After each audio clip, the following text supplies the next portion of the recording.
राजालाई धेरै नबोल्नुस् रे अनि हामी थुन्छौं रे एउटा पूर्व आतंकवादीले बोल्नु भएछ है। अहिले पनि उहाँको एउटा भाषण सुनेको थिएँ, उहाँले बोल्नु भएको थियो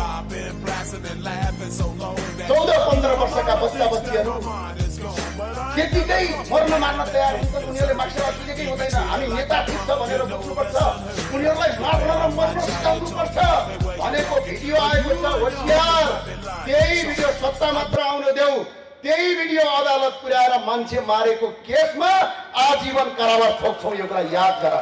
यो देश राजा र जनता मिलेर बनाएको देश हो, तिमीहरू जस्ता आतंकवादीले बनाएको देश होइन यो।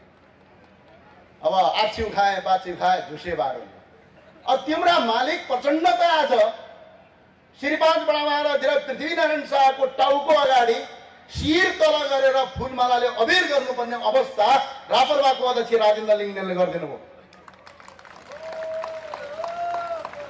पृथ्वीनारायण शाहलाई राष्ट्रपिता मानेपछि देशको प्रधानमन्त्री आएको गर्नु परेन? अनि जसको हैसियतै छैन, जसको 2 जना मान्छे बजारमा छैन, अनि तिनले राजालाई चाहिँ पख जेल जाउला